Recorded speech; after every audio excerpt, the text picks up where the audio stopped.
posso mais ficar neste escuro silêncio. Me aperta o sentimento quando lembro de você.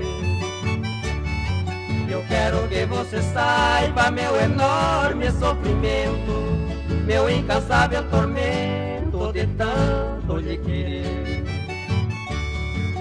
Quando eu vi você, declarei o meu amor. Senti que em minha vida precisava seus carinhos. Minha lágrima correu quando você não me aceitou, e eu fiquei chorando sem consolo, tão sozinho.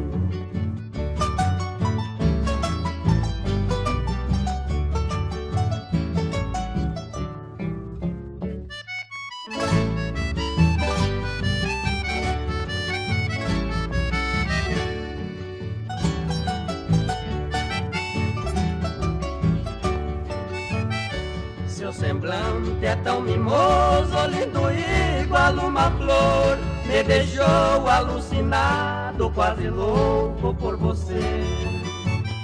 Novamente eu chorei, recebendo seu desprezo, e tão desesperado implorei pra me querer.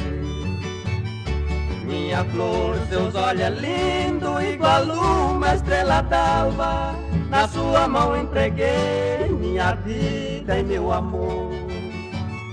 Se você não me querer, eu prefiro até a morte. Pra que viver no mundo se você não dá valor?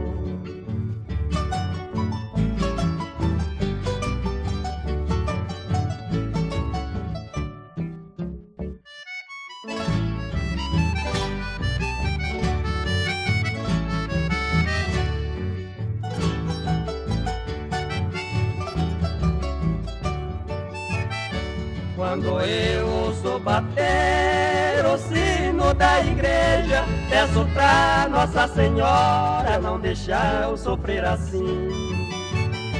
Ajoelhado eu rezo com fé e devoção, eu já fiz até promessa pra você gostar de mim.